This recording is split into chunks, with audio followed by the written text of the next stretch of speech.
Good morning or good afternoon, whichever it is when you're viewing this video. I wanted to go over two different things that are coming up. Um, the Mindful Grounded Gratitude 40-day challenge is the next mindfulness challenge. There were plenty of you that joined me in the daily mantra mindfulness challenge that I think worked really well for many of you. And I have heard from many of you that took that challenge that you're still at it. So, yay! Congratulations. I'm very happy about that. Um, and the other one is the writing a new soul contract for 2020, using the energy, the Taurus energy of the full moon that we just went through. I'll be reviewing and going over those details here too. So I don't want to make this too long. The mindfulness challenge will start on November 22nd and will go for 40 days. It will end on December 31st. So why would you want to do this challenge? I would say we're really coming into a time where we are beginning new things that are going to take us through the next 30 years. So any kind of ritual, daily activity, thing that you can do for self-care is important now, I think. I think we as people, as we change our lives and as we then touch those in our lives, changes the planet, changes the energy on the planet. So it's important for us to be doing our work. And I understand. I know there's plenty of you that are watching this and going, I don't have enough time. I don't have enough time now to do what I'm supposed to be doing. And my challenge for you is to make the time. This particular challenge is gonna take you out of your comfort zone a little bit, probably for some of you, because you're gonna be outside barefoot for 5 minutes, 3 to 5 minutes every day while you recite your gratitudes. That's challenging the physical body, the ego, to get in line with who you are, with your real self. So that may be a stretch for some of you. And if you absolutely can't do the grounding piece, if you're telling yourself already, oh my God, we're going into December and November and it's freaking cold outside and I'm not going to do that. Do the gratitudes. There's science now. There's plenty of science that says that gratitudes change us on a cellular level, makes us happier, makes us the state of well-being a thing that we don't just visit every now and then, that we actually live in a state of well-being. It's a stress reducer, which we all need to reduce stress. And those of you that are in denial about stress and think that you don't have any stress, you do. You just have, there's energetic stress that goes on. There's environmental stress. It's not just mental and emotional and physical and the ones that we automatically think about, like stress from a job, stress from family, stress from being a new mom, all of those things. We're all under some kind of stress and we can all use a gratitude practice. So that's that one. There's no charge for that one. I do need to put you in a group, so let me know if you're interested in that. It starts again November 22nd, which is a Friday, and it will end 40 days later on December 31st. I no longer have my website, so you can't download a 40-day shift chart at this point yet again. So make your own. Draw out 40 days and keep track. So the other one is writing a new soul contract for 2020. That workshop is going to be a really in-depth workshop, and it's going to be on Friday, December 13th, which I know some people are like superstitious about that day. It's going to run from, I think, 5 o'clock in the afternoon until 10 o'clock. This is a really, let's get down to the bones. Let's get down and look at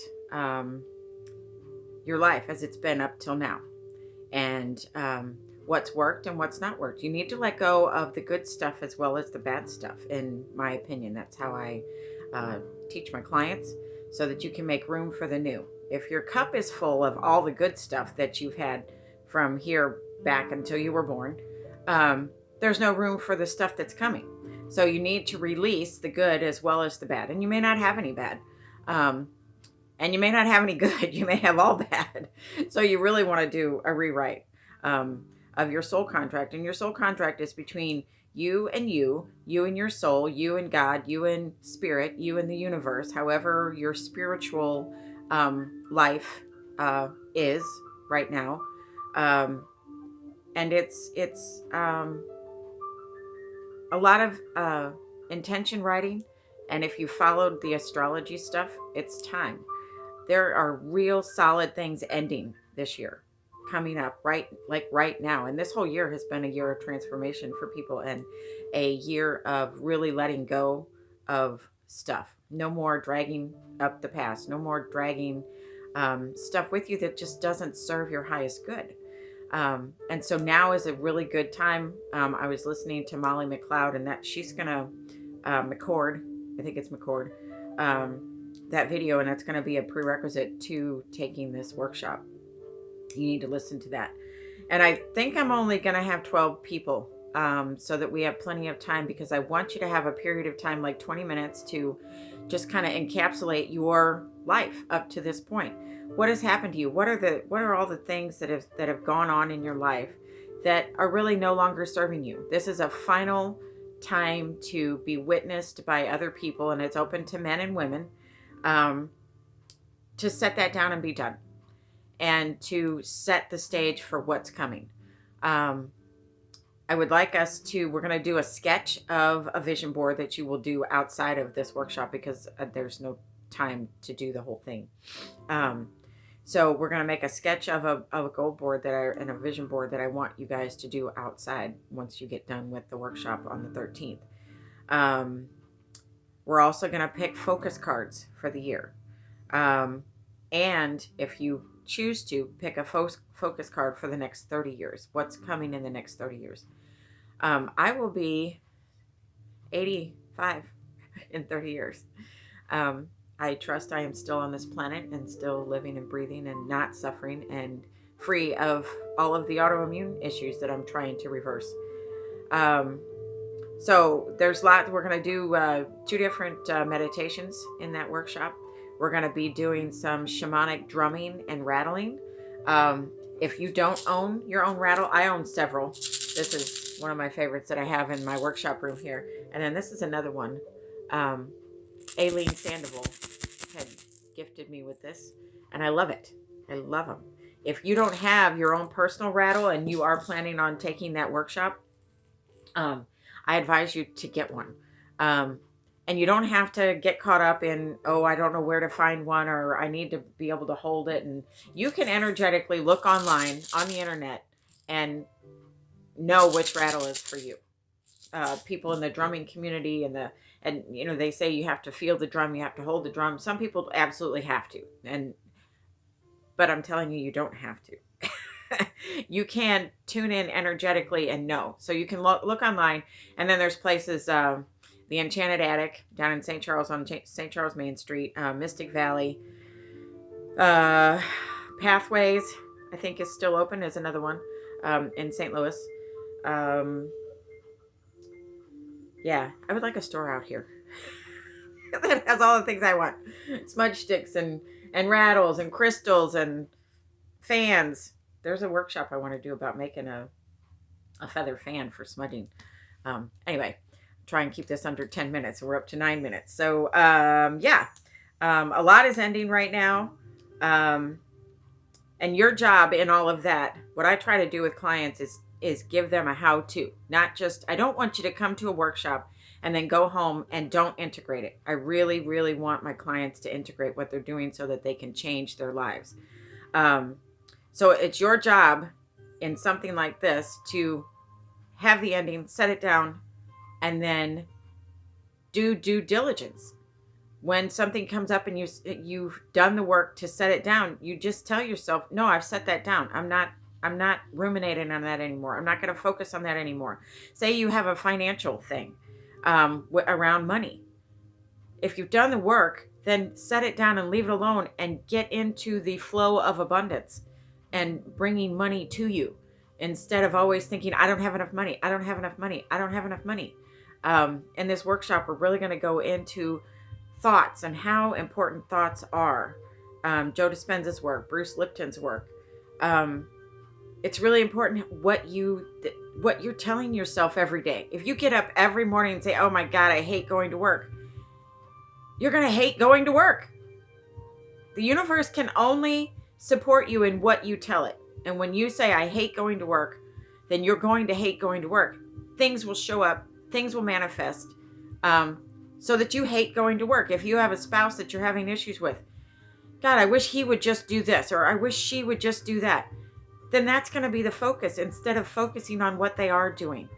And so there's a lot to learn. And that workshop is 5 hours. So if you're serious about that, let me know. I have not put a price on it yet. I'm trying to learn about abundance myself and allowing the flow to happen in my life. So I may just have it as a love donation. And you can always just, at the end of a workshop, I usually do the love donations at the end of the workshop. Once it's all completed, then you give what you can. So that may be that for that workshop. So there's 2 workshops. I'm over my 10 minutes, but Mindful Grounded Gratitude starts November 22nd. Let me know if you're interested in that. And then the Writing a New Soul Contract, only 12 people in that one. So if you want to do that one, you need to let me know, and you need to make the commitment now, so that I'm not gonna like I've done in the past. People say, "Oh, I didn't know about it, blah blah blah. Can I join?" And sometimes I'll have a leeway of like 3 people there, so 12 to 15. I don't think I'm going to do that with this one, so I'm going to do just 12. So yay! It's supposed to be a beautiful day today in Missouri. I'm in Missouri, and get out there and enjoy it and ground. Put your feet on Mother Earth. And there are different ways to ground. If you don't want to put your feet, like we're supposed to have snow tomorrow. If you don't want to put your feet on, there are other different ways to ground, and you can look that up. You can ground in water. You can ground in the bathtub. You can ground with sock feet on the earth. You can ground on your front porch, as long as the wood is connected to the earth. Is it the best way? No, the best way is to get out there and put your feet on the ground. And actually, the best way is to lay totally naked on the ground. That's how you really get grounded. Have I ever done that? No, I haven't ever done it. And will I do it in the future? I have no idea. For now, I do bare feet on the ground. So anyway, have a good Sunday, and let me know if you're interested in either one of those things. Have a good day. Bye.